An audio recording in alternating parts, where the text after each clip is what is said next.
Good day, dear friends, colleagues.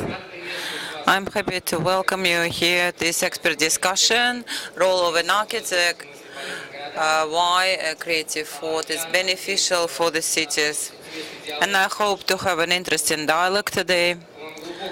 And I'm deeply positive that freedom is never enough discussed in public discussions, and even the landmark political events do not cause enough discussion of the creative thought.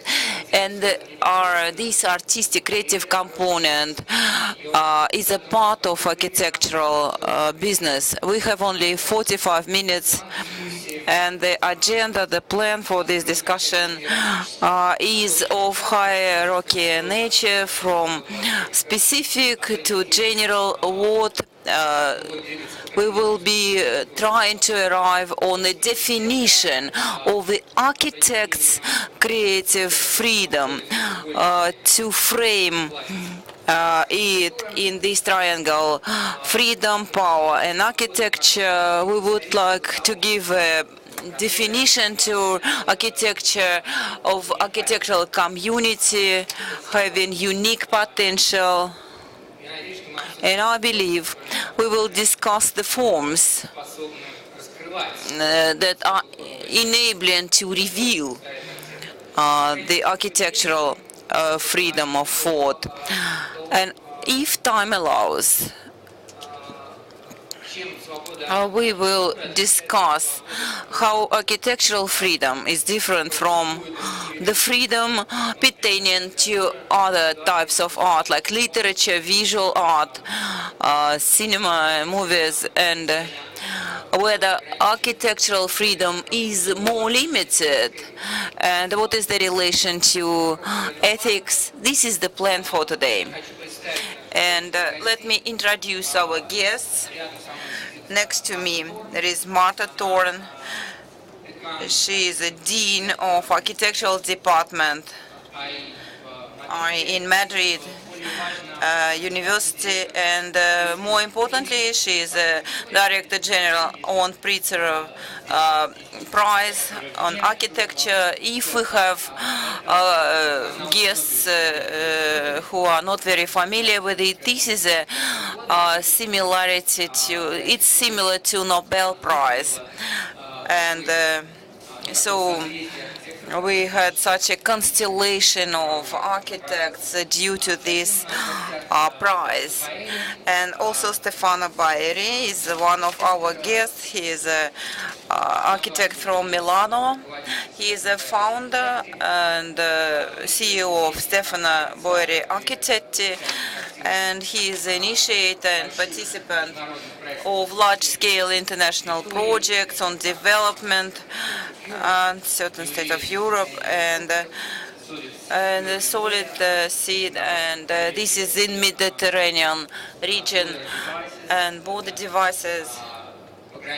This is like borderline devices. Besides Stefano, curated big exhibitions and conferences. Nowadays, he just finished his presentation, and he's promoting what we can call a new urban planning models and technologies, vertical forests, so-called. So,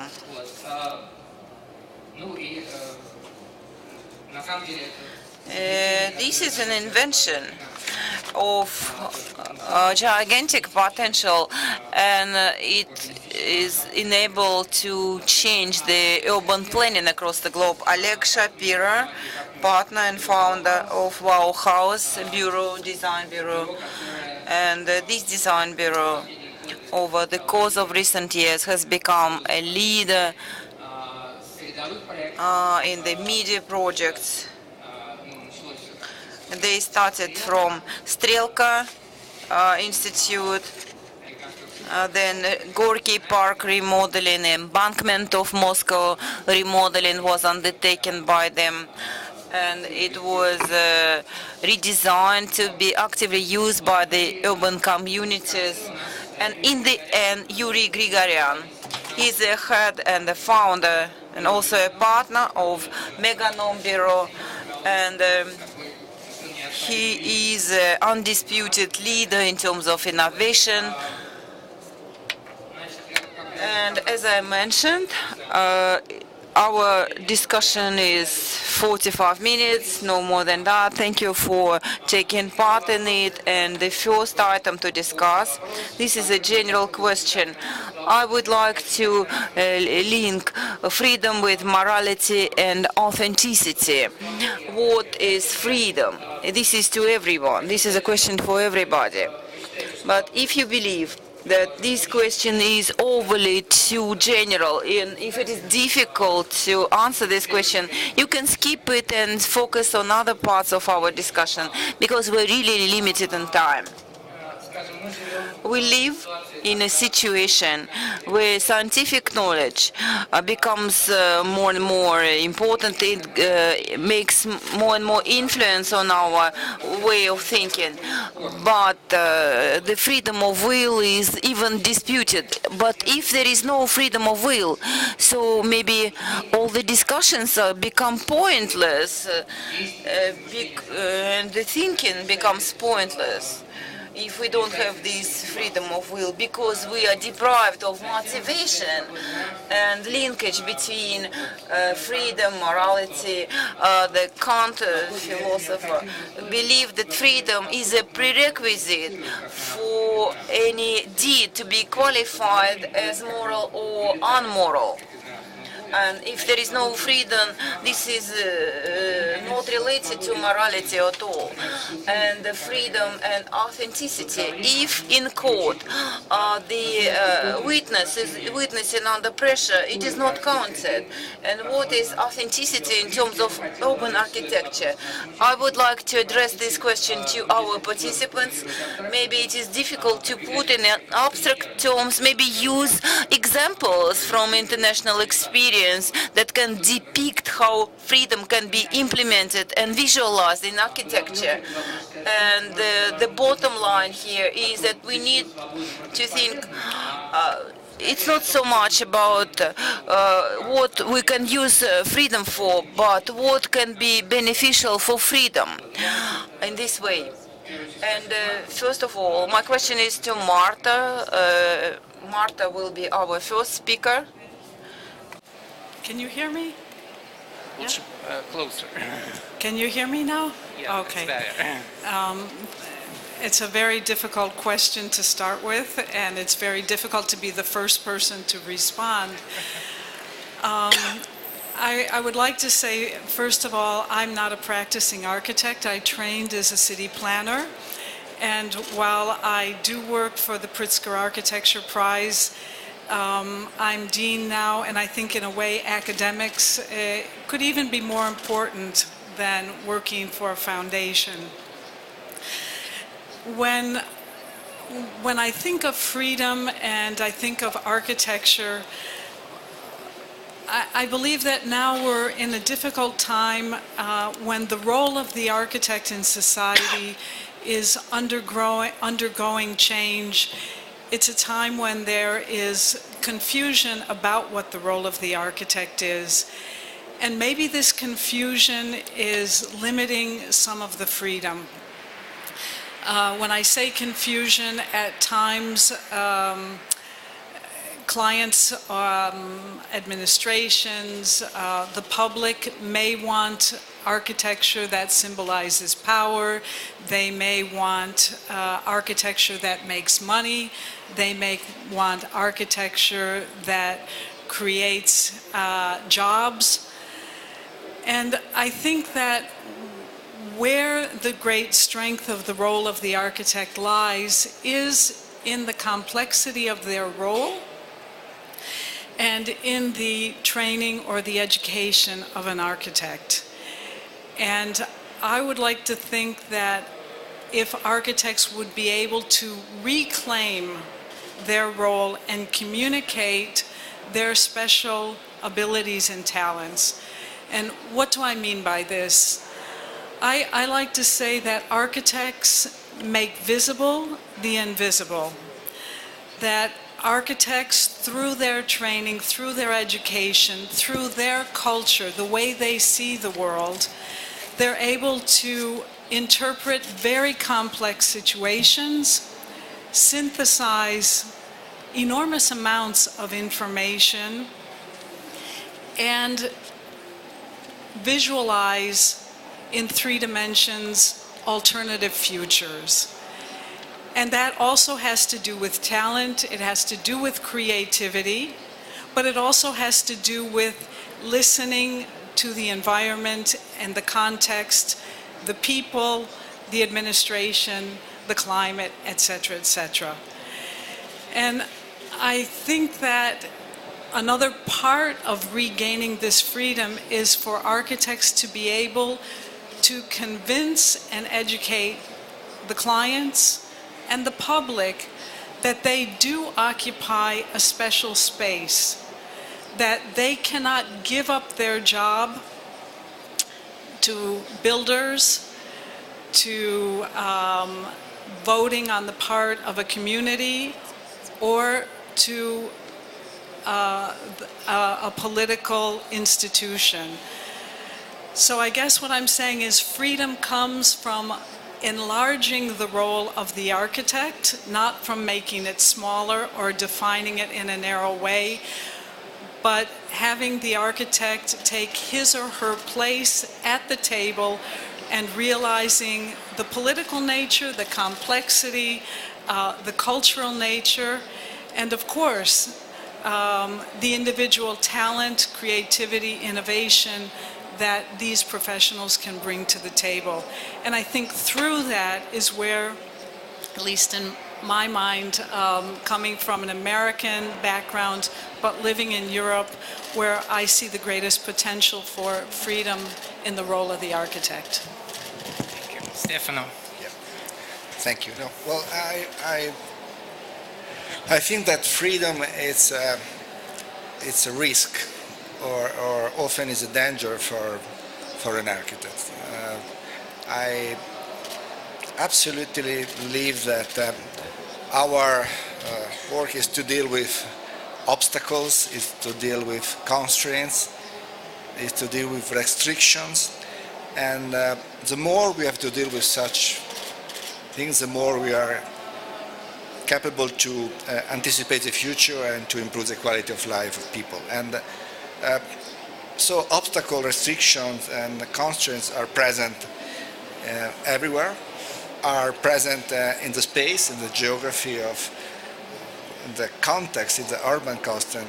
Everywhere we have to intervene, trying to predict the future, and are present also in time, because in a certain way, for an architect, freedom is all in the future, because the past and the present are simply the heritage of the heritage that you receive is full of constraints, obstacles, and restrictions. But at the same time, if we try to imagine how we can develop an ethic of freedom, observing the future of our physical environment, well, we have to deal with some main issues. Just to sum it up, but I think that we have to deal with poverty, which is now one of the main issues. 30% of the urban population lives in slum, in informal settlement. We have to deal with, let me say, this huge issue which is in between migration and integration, so how cities are changing thanks to this processes and flows that are really completely transfiguring the soul of our cities. And then we got to deal with climate change, which is there and is so strong in its trends and so apparently irreversible. So the freedom to put together these three main issues, the freedom to imagine, just to give you an example, a kind of regenerative development to fight, to reverse climate change, is something that It's working for. It's like an issue which I think an architect should always follow in his career. So I repeat, I think that we need constraints, we need obstacles, we need restriction, and we need to deal with these main issues. Олег.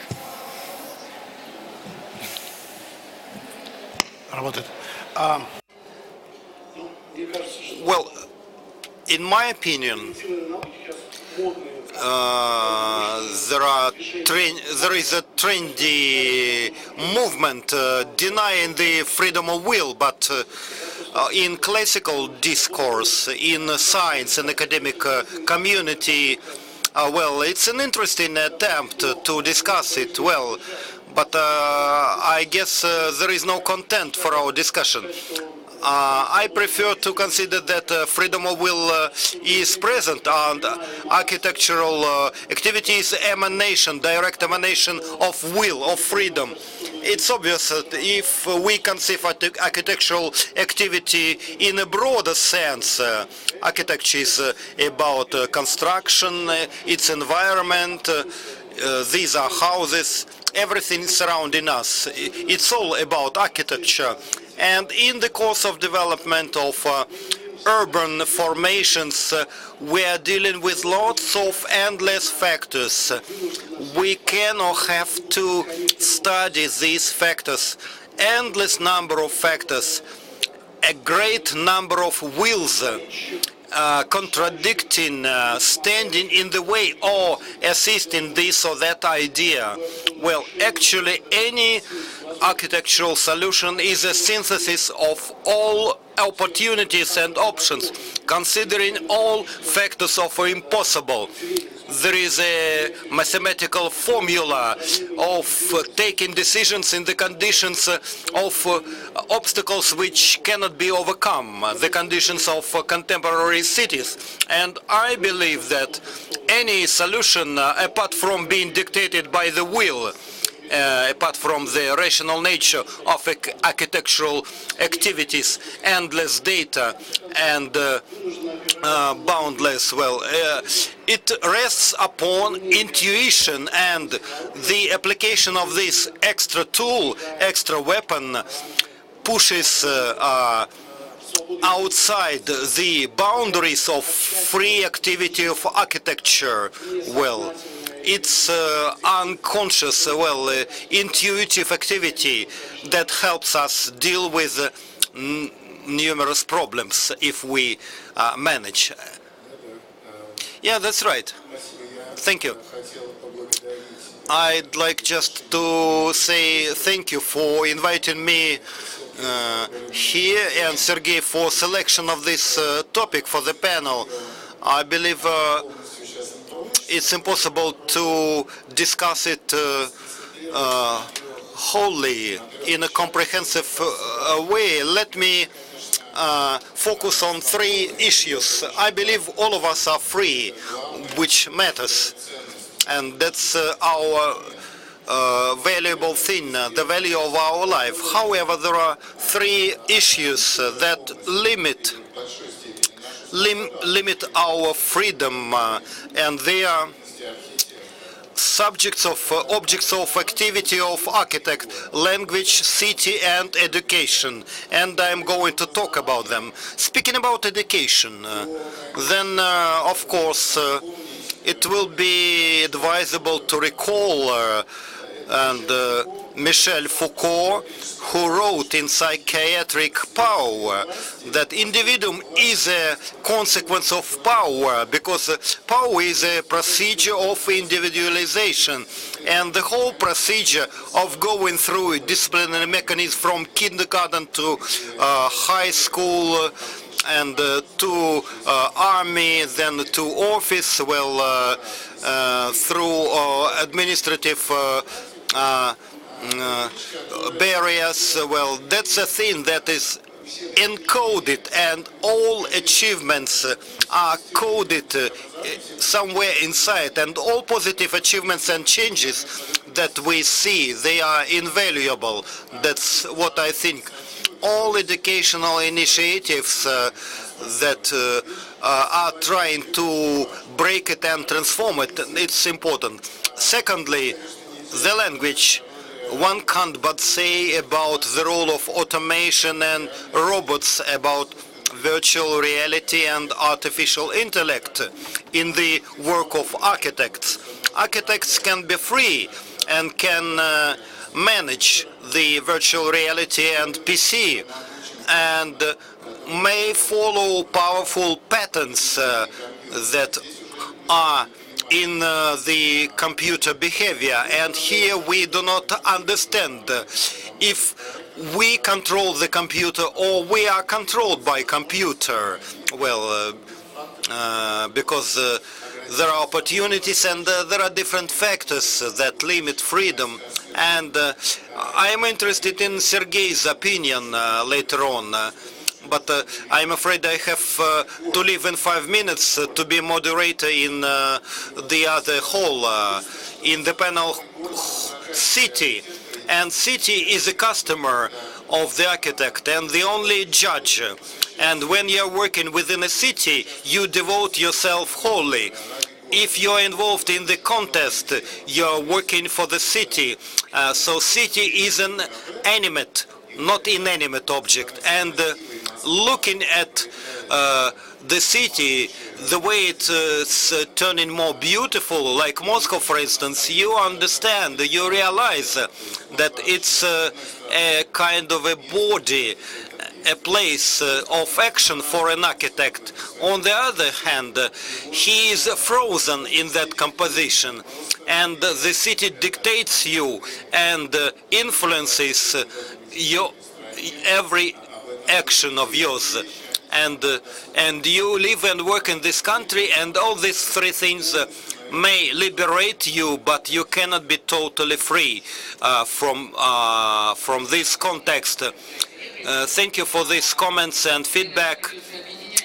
I guess I will have to unite the questions of our agenda, because we have lasted a little more time, spent a little more time, and we'll pass over to the second part of our panel, that is about a more accurate and precise definition of thinking well, thinking of a politician and thinking in a business-like way. Business people who organize production. And at the same time, I would like to react and respond to all the comments. In case of Martha, your comment, I had heard it before when you characterized the recent Pulitzer Prize winners. You mentioned experiential architecture, architecture based on experience, non-discursive, non-logical. And Yuri is leaving us. Yuri, thank you very much, and thank you for raising this serious issue, the problem of the city. And as for Stefan respond, I heard a rich narrative, and my question whether this narrative is rich because it's not appropriated by the language rational thinking and logics, and it belongs more to aesthetic realm. And Oleg also used this word, intuition. Intuition is not just something supernatural. It's something that is obvious. It's not a result of some logical constructions. It's given us via feelings, and this work via feelings, I would suggest, I think it's difficult to disagree with it. It is what politicians and business people, due to the nature of their activity, they are devoid of. Because in that case, they have to submerge into algorithms, and it is supposed to be strictly grounded and reasoned, and they have a higher level of responsibility, because of their positions, and because they have some obligations and authorities. And what Yuri has said about the city, it's animate body, living being. Is a politician or is a businessman, woman able to sense it? Well, maybe my question also provides some answer. Well, you're welcome. What do you think about this architectural activity? Is it in a kind way outlined as and more distinct against the background of other players? There's no translation. No. I'm happy to take. Ничего. That the role of the city administration or the client is quite different from the role of the architect. I think that there's a huge collective responsibility on the part of the city administration. There's also a collective responsibility on the part of clients, be they public or private clients. And they have to, let's talk about the city. The city administration should be a leader in the strategic vision of the future of the city. They should be able to interpret a collective idea and communicate that, receive input, and form sort of the broad idea of the direction the city is going. Then it's interesting because in the architecture field, we used to think of the heroic idea of the architect. He is going to solve our problems. Nowadays, architecture is seen as a much more collective endeavor. And I think in this we also have a great strength that it is the role of the architects, the designers, then to bring that larger vision into reality. And I think this is where the creativity, the individual talent, and perhaps if you want to say the freedom of approaching something with freshness, and maybe not with, of course there are limitations, but they're able to think first about those human factors and, as you mentioned, experience. And instead of the large idea, to bring it down to one where it becomes meaningful not only for them as the architects, the designers who are suggesting future projects, future alternatives, but to think about how it can be meaningful on an individual level. Thank you. Stefano. Thanks. No, I've spent some years in the political field, so I've also experienced a little bit what it means to act as a public administrator, and well, I think there is some similarities in observing how every kind of public policies has to do with space in a way. So you can act as a public administrator or a council for culture or for financial, but at the end you produce effects on the physical environments, always. So from that point of view, honestly, when you move from the architectural field to the political field, you feel yourself at home, in a way. So you have a kind of superficial feeling that you are at home. But honestly, it is not true, because I totally agree, there are some quite big differences. And I think that what makes our profession so unique is how we are, or not, capable to balance an approach which has to be extremely inclusive, and at the same time another kind of approach who has to be extremely exclusive.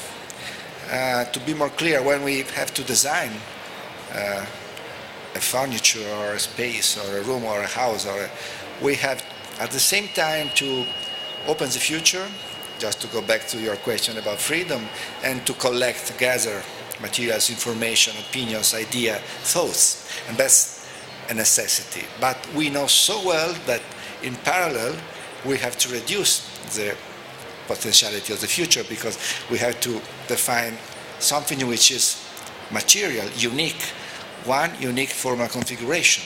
It doesn't matter which is the size, but we have to do that. So we have to be at the same time inclusive and selective. And that's the potentiality, that's the power, that makes our profession so unique and so amazing. And that explains probably also why architects are often schizophrenic, because that's the reason we like schizophrenic architects more than calm architects. Thank you. Олег. Да. Я думаю, что I believe I do not perceive architectural profession as a free artist activity. This is something else, something different, because a modern architect is a participant, is an active participant of urban life.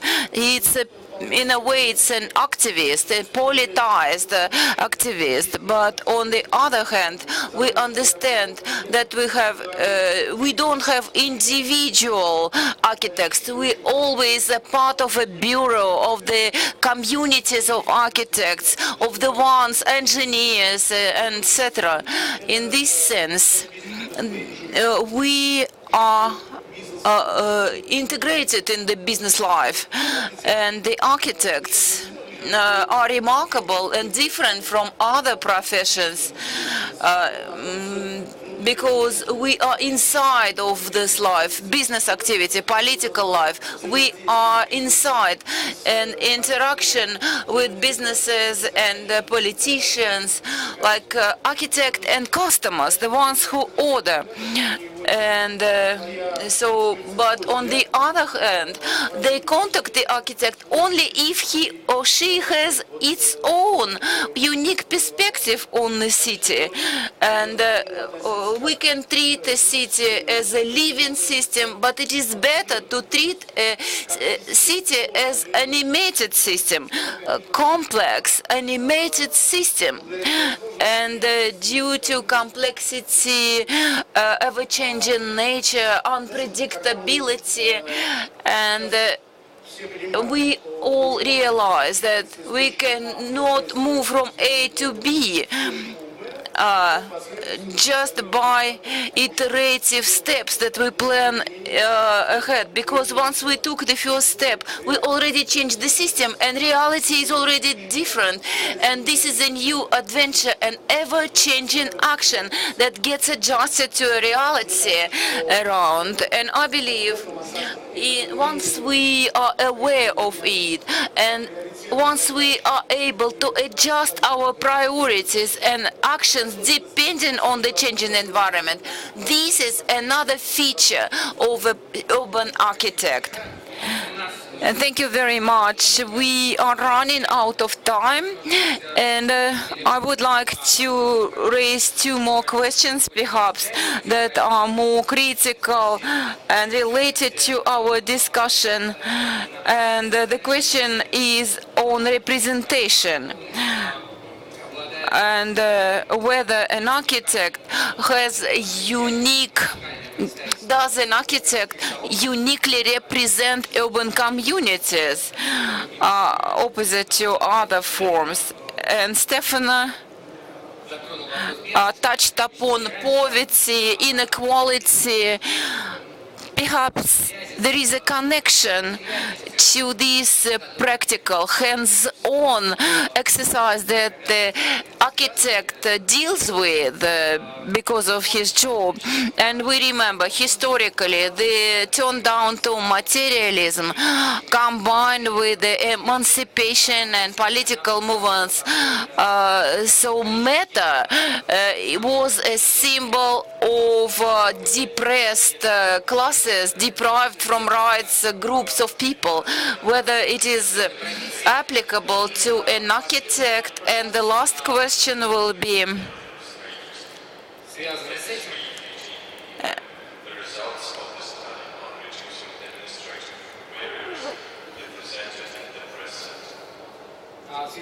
And in this we already discussed this question whether ethical and aesthetical aspirations, they contradict each other. Are they conflicting in architecture? Aesthetics and the same order, in the same order. I think it's easier to take the second question first. Ethical and aesthetical or aesthetic questions, they are not intrinsically in conflict. They can't be. It would be, it's like comparing apples and oranges. There's no reason that they have to be in conflict. And I think that if you have a broad enough definition of what is aesthetics, then it includes an ethical point of view. Now, we can't prescribe what ethics are for everyone, but if we look throughout history, I would say the most respected and responsible figures we have in history searched for an ethical point of view as well as the artistic one. The other question about, if I understood correctly, the other issue has to do with sort of the role of architects in these broader global challenges that Stefano mentioned.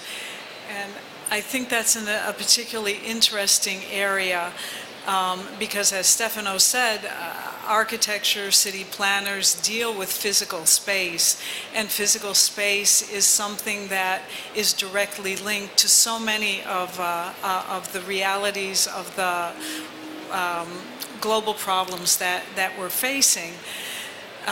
So in this sense, I think that if we look to the past, there were times in history where architects were extremely optimistic, and they thought that through architecture they could solve some of the housing problem, for example, in the 20s. There are times when architects did make great leaps forward to dealing with these issues. Unfortunately, they were not always fully realized. But I think that today we have a unique opportunity again because of globalization, because of technology, because of communication. It's a unique opportunity to share information, to be able to, across geographic boundaries, to be able to share knowledge, create new knowledge. So I think that, at least I'm hopeful that architects will be involved in this very ethical situation that we find the world in, and will have the power to take meaningful steps to address some of the issues. Oh, thank you very much. I try to answer another way. We are used to talk about what we do, about our experiences, has a series of victories, has a series of success. And we are used to do lecture, conference, and so on with a kind of epic approach. So, and what we normally don't do is to talk about our failures, about our flops, about our mistakes. And that's a very serious point, in my opinion, in the field of education and in the field of transmission of knowledge. We normally are not used to learn from our mistakes and not used to learn from our flops and failures. And this is very bad. This is very bad because I think that in a certain way our failure in the field of aesthetics could become amazing advantages in the field of ethics. And from another point of view, we should learn much more from failures than what we learn from success and so on. So this is my point.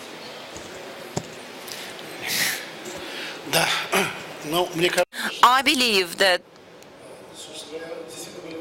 there was a time when architects thought that due to their heroic efforts and knowledge, they can change life and to make leaps. But not all these projects, thank goodness, are completed. And this is a modernist perspective. Architects believe they can change people's lives, and Marx knew how to change the society, and architects including. And they lived in another era. And architects, as a part of the process, as far as the aesthetics and ethics are concerned, here for any Russian person, Brodsky, there is a Brodsky speech. Once he was given a Nobel Prize, and according to his perception, aesthetics is a primary thing, and it cannot be unethical. And besides, he fought. Brodsky, this is a famous Russian poet, and the ethical tasks cannot justify non-aesthetic results, and we cannot have ethical goals and forget about aesthetics. We cannot do it simply. This is unprofessional, and in this sense, these two categories, and I mean architectural field, and they kind of coexist. It's not like the Trinity that are all together, but still they coexist. So one thing you said, that architects can't change behavior. I'm not so sure that they can determine behavior, but I think nowadays we're seeing more and more information about the connection between neuroscience, health, well-being, the city, changes in workplace, and certainly the physical environment enhances or prohibits, it fosters certain behaviors. So I hope we have a chance to talk about this, because there is such a thing as a healthy city, there is such a thing as a healthy workplace that provides not only comfort, but can provide physical, mental, emotional health. And not determinate perhaps, but if you don't have it, you can be certainly very unhealthy. Да, но время наше подходит к концу. Unfortunately, the time is up, and I've got to sum up real quick.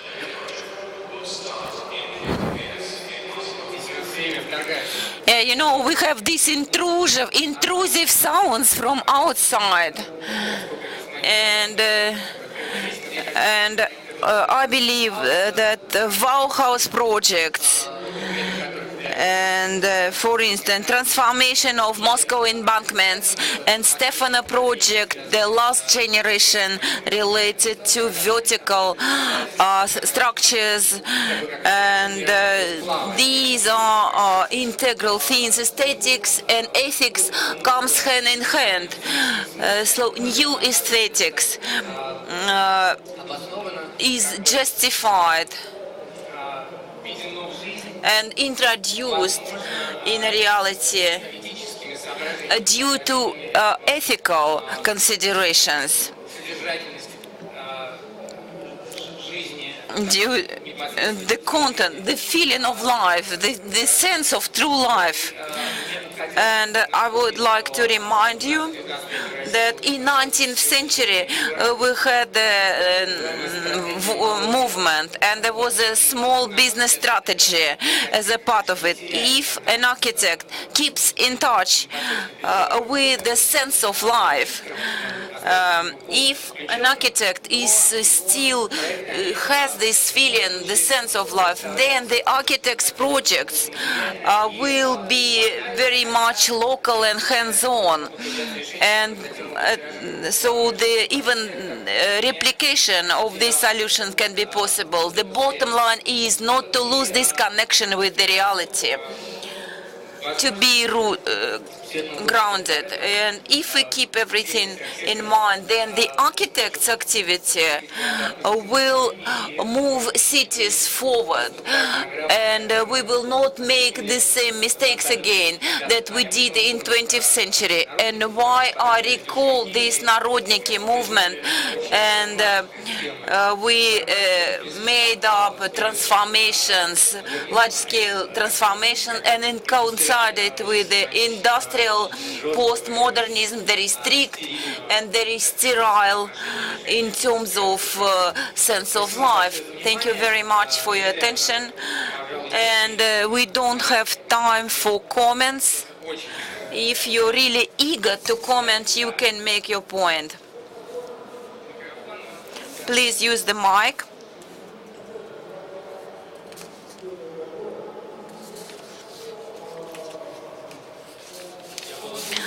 Ilya Palazini, I'm an architect. Here comes my question. If the contemporary modern dynamics of the processes we are discussing, does it allow an architect to be an executor of initiatives and tasks? Perhaps the modern architect needs to be both initiator, executor, and the customer to undertake the realization. And sometimes the architect comes up with the idea and it remains to be a concept or idea. No one is interested in this idea. An architect is not powerful enough to find the person who can implement it. And what is the major focus? Initiator or implementer? We had American architect Portman. He is a developer, an architect, like jack of all trades. Maybe we can address this question to Martin. Marta, please answer this question. No. I represent a school, IE School of Architecture, that is the daughter of a business school. So part of our philosophy is that, yes, architects should be entrepreneurs and should be able to find opportunities, again, where others may not see them, useful opportunities for society. And although architects are not often trained to be developers, or not trained to be politically active, I think that, again, this is the expanding role, and I would definitely encourage you. Maybe it can't be mainstream, maybe it's not for anybody, but we do have many examples of new types of architectural practices that are much more perhaps urban guerrillas. They're more collectives. They're taking political action or other types of action that were not so traditional or were not so common in the past. So my encouragement is, yes, be an entrepreneur in whatever way it means. Все, дорогие друзья. That's all, dear. Нам уже надо освобождать помещение. Я благодарю присутствующих. Marta. I want to thank everyone. Marta Torna, Executive Director, Pulitzer Prize. He is head Oleg Shapira. He is a founder and partner of Wow House. Thank you.